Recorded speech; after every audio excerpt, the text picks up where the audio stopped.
Antes de começar esse vídeo, eu queria lhe fazer 2 pedidos que são muito simples. Primeiro, eu não quero que você deixe o like antes de ver o vídeo. Assista o vídeo até o final. Se não tiver tempo, coloque nos favoritos para ver depois, porque definitivamente se trata de algo interessantíssimo além da sua imaginação e lhe garanto que você irá se surpreender. Depois disso, eu quero sim o seu like. Eu sou Wagner Souza, sejam bem-vindos ao canal Mundo Proibido. A mente humana. A nossa mente é o computador mais antigo que se tem conhecimento. E nos rincões mais profundos da psique humana nascem as mais incríveis criações e obras. Obras em que o escritor de romance e ficção científica Júlio Verne escondeu muitos segredos. Um dos mais importantes foi sua adesão em uma sociedade esotérica chamada Sociedade da Névoa ou do Nevoeiro. Uma ordem que colaborava com os Iluminados de Baviera.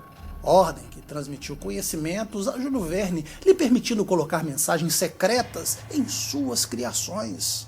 Como, por exemplo, quando escreveu um livro sobre um personagem quase idêntico a Hitler, porém 20 anos antes de seu nascimento. Ou quando previu com precisão a distância, o lugar do pouso e o nome de um dos astronautas da missão Apollo 11, um século antes do pouso ocorrido na Lua.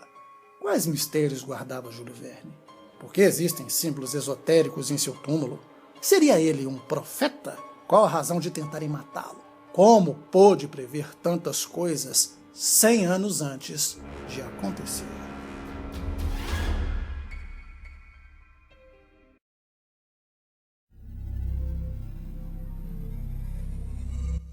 Os poucos brasileiros que conhecem Júlio Verne sabem apenas que foi um renomado escritor de romances, aventura e ficção, mas na verdade esse homem guardava segredos ocultos. Nasceu em 1828 e morreu em 1905, mas deixou muitos trabalhos que foram traduzidos em mais de 160 línguas, fazendo a imaginação de muitos voarem. Muitos que até hoje leem seus livros. Mas o escritor tinha um lado muito sombrio que poucos conheciam. Uma parte de sua vida secreta porque detinha conhecimento hermético e esotérico. Seus livros estão cheios de símbolos, códigos secretos e mensagens subliminares que apenas os iniciados conseguiam entender. Mas na verdade, o que mais parecem ser profecias, você verá que não se trata disso. Mensagens que ao longo do vídeo você verá que não são subliminares, mas diretas e objetivas. A parte mais importante é sua relação com a sociedade secreta, a Sociedade da Névoa. Uma sociedade que se fala muito pouco no mundo da conspiração e do mistério, porque existem poucas informações e evidentemente não rende view como as outras. Porém, era um grupo que adorava um estranho livro da época medieval chamado Sonho de Polifilo. Um livro de grande importância para os líderes da Europa que governam até nos dias de hoje. Mas a misteriosa vida de Júlio Verne pode ser resumida em 3 acontecimentos importantes. Primeiro, uma tentativa de assassinato. Seu sobrinho Aston pegou uma arma e disparou várias vezes contra o tio. Os tiros pegaram na perna e o sobrinho acabou sendo internado em um hospital psiquiátrico. Não se sabe qual é o real motivo dos tiros, mas sabe-se que Júlio Verne sussurrou algumas palavras no ouvido do garoto. Não sabemos o que foi dito ao sobrinho, mas o rapaz ficou louco e imediatamente tentou matá-lo. O segundo estranho acontecimento foi quando Júlio Verne decidiu queimar documentos, livros, papiros e um monte de informações confidenciais. Talvez quisesse proteger alguma informação, porque sua relação com a sociedade secreta, aqui não é discreta, é secreta mesmo, exigia proteção do conhecimento. O terceiro fato estranho foi quando mandou montar seu túmulo, mas deveria ter características bem específicas. Por exemplo, deveria ter símbolos da Rosa Cruz, da alquimia e alguns poucos da maçonaria. Porém, a característica mais marcante foi o registro de sua busca pela juventude eterna, ou pela imortalidade. Na lápide há Júlio Verne saindo da terra, levantando os braços para o céu, quebrando a lápide. O eixo central do mistério é a Sociedade da Névoa, porque Júlio Verne era uma pessoa que detinha afinidade com o esoterismo e os segredos ocultos, e você verá isso claramente.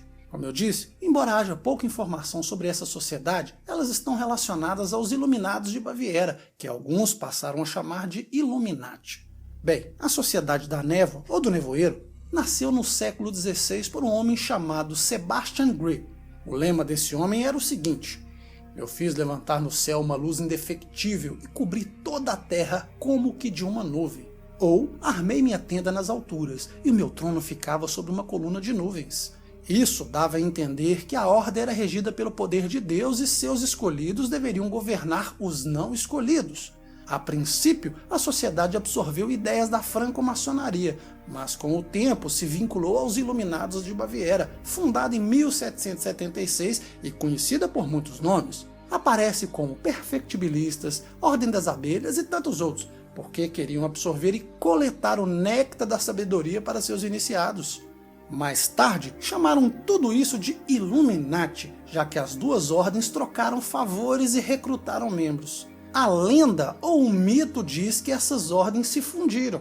O objetivo da Sociedade da Névoa junto aos Illuminati foi manchar e modificar o cristianismo para poder satanizá-lo. Com isso, colocar conceitos sobre rituais de sangue, quebrando a principal coluna do cristianismo. Para expandir, deveriam colocar um só líder europeu e neutralizar todos os outros. Se fosse hoje, poderíamos dizer assim: queriam criar uma nova ordem mundial, ou na época, uma nova ordem europeia. Para isso, tiveram de criar revoluções contemporâneas e assim aumentar o poder nas sombras da Sociedade da Névoa junto com os Illuminati. Bem, toda essa parte são mitos não comprováveis, porém sabemos que os Illuminati foram perseguidos, aniquilados e desapareceram na história. Se reergueram como um conceito ou como uma ideia das famílias de poder. Os Illuminati não existem, são um mito. E como disse, se tornaram uma ideia, um conceito. Isso precisa ficar bem claro.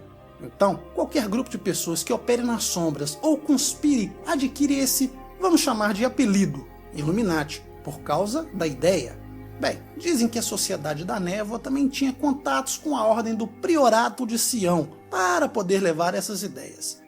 Aqui eu faço outro parêntese, porque tomou grandes proporções por causa dos filmes de Hollywood, que eu adoro, mas mesmo que eu queira, se tornaram outra coisa, viraram mito.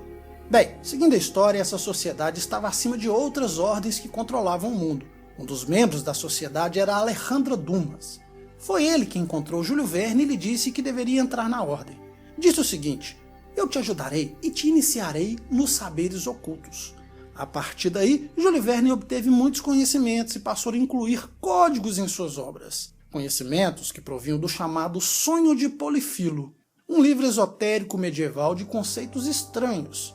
Se diz que surgiu em 1499 em Veneza, mas pode ser bem mais antigo por causa dos seus caracteres. Esse é o livro-chave da sociedade, como se fosse a Bíblia para eles. E daí, Júlio Verne teve muitas ideias e incluiu conceitos e mensagens ocultas em suas criações. Mas antes de falar sobre isso, você deve saber o seguinte: suas obras têm um caráter iniciático e seguem um padrão. Vejamos, sempre ou quase sempre é um grupo de pessoas que decide fazer uma viagem ou seguir um caminho. E nesse caminho surgem dificuldades, há provas, testes e no final as pessoas acabam se tornando pessoas diferentes, pessoas novas. E esse caráter iniciático podemos ver em 21.000 léguas submarinas, volta ao mundo em 80 dias e em viagem ao centro da Terra. E agora surgem os mistérios e os códigos. No livro Da Terra à Lua, escrito em 1865, nos fala de como o homem chegará à Lua, pisará nela e depois voltará. Isso 100 anos antes do homem pisar a Lua pela missão Apollo 11, no ano de 1969. Agora, o que acontece a seguir são coisas definitivamente impossíveis.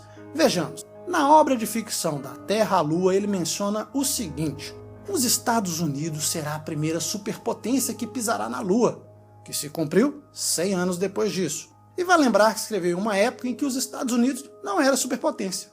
Outro fato interessante é que ele fala sobre o modo Columbia, que viaja à Lua e aterriza, só que com a margem de erro de alguns metros. Depois nos fala sobre 3 astronautas. O nome de alguns astronautas, como Michael Arden, é semelhante a Michael, de Michael Collins, e Arden, do astronauta Edwin Aldrin. Isso um século antes. Muita coincidência? Além de incrível, quanto mais nos aprofundamos, mais mistérios encontramos e as coincidências que você verá a seguir são assombrosas. Vamos lá. Outro ponto curioso é que acerta a velocidade de escape da órbita lunar. No livro está 11.000 km por hora. A NASA disse que foram 10.830 km por hora, ou seja, uma pequena margem de erro. Outra. Na obra de ficção, a decolagem que faz o ônibus é de 28 graus norte e 28 graus ao sul do Equador. curiosamente o lugar que coincide com o Cabo Kennedy, usado nas missões Apollo para usar as balsas. Como Júlio Verne poderia saber isso? Mas tem mais. A última palavra do capítulo 11 deste livro é Apolo. Por que aparece Apolo? Seria um deus mitológico? Diante de todas as coincidências, pode ser até que não se trate da missão Apolo. Porém, é mais do que evidente que também não se trata do deus mitológico. Mais dados. No livro de ficção ele fala que o custo da missão para a Lua foi um pouquinho mais que 12 milhões de dólares. Quanto a NASA gastou na missão Apollo 11? Um pouco mais de 14 milhões de dólares. Outra margem de erro pequena. Lembre-se, 100 anos antes de tudo acontecer. Se você ficou até agora, deve se lembrar que no início do vídeo eu disse que mais parecem profecias do tipo Nostradamus. Mas será? Se levar ao pé da letra, vamos tirar aqui a parte da conspiranoia e traçar um paralelo entre o que a sociedade secreta estava preparando. Não é mais pé no chão pensar que estavam traçando um cenário futuro para a humanidade do que pensar que um cara profetizou? Não é mais razoável um cálculo político, administrativo, um cálculo de poder? Bem, mas tem mais. Júlio Verne, no ano de 1863, escreveu outra obra chamada Paris no século XX. Este livro conta como seria Paris há 100 anos no futuro, ou seja, Paris em 1963. E nos fala mais, fala sobre a internet, trem subterrâneo, motores à explosão, rede elétrica, fax, até a Torre Eiffel e um farol na torre. Mas aqui ele chama de luz que estava nessa torre. Como é possível que 100 anos antes um sujeito fale isso? Bem, mas ainda não acabou, e você irá se surpreender muito mais do que eu irei lhe falar. Há um livro que se chama 500 milhões da Begum, escrito no ano de 1879. Nos fala de um alemão chamado Gerd Sutter, que é extremamente racista e quer purificar a raça germânica acima de tudo. Aqui temos claramente a figura do Hitler. Só que temos um problema. Hitler nasceu em 1889, ou seja, 20 anos depois do livro. Como isso é possível? De onde veio essa precisão? Quer mais? Tem mais. Na obra A Volta ao Mundo em 80 Dias, seu protagonista se chama Philippus Fogg. Philippus igual a son, Fogg igual a fog. Só que é etimologicamente bem parecido com Polifilo, da Bíblia da Sociedade Secreta da Névoa. E o protagonista Phileas faz referências ao mesmo livro. Analise friamente, sem conspiração, e pense em tudo que eu te falei, e você verá, sem esforço, os códigos foram implementados, um após o outro. Continuando, em 20 mil léguas submarinas aparece uma figura impensável, uma figura mítica de uma lula gigante que há muito tempo foi encontrada. Essas figuras eram mitológicas para aquela época, impossíveis, impensáveis. Só que aqui o mito vira realidade. Mas tem mais? Sim, tem mais. Quando pensamos em Júlio Verne, lembramos na Viagem ao Centro da Terra, uma de suas obras mais famosas. No livro aparecem figuras estranhas, runas, vestígios do que poderia ser um paraíso subterrâneo, o que hoje conhecemos como Teoria da Terra Oca. Muito provavelmente a Sociedade da Névoa admitia esse conceito lá atrás e Júlio Verne utilizou em suas obras. Bem, aqui eu só vou comentar porque ele também mencionou sobre bomba atômica e a Segunda Guerra Mundial. Enfim, esse é outro vídeo que poderia ser facilmente de 2 horas. Quem sabe um dia eu não faça a segunda parte. E se você gostou, deixe seu like e compartilhe para fortalecer a nossa amizade. Forte abraço, meu nome é Wagner.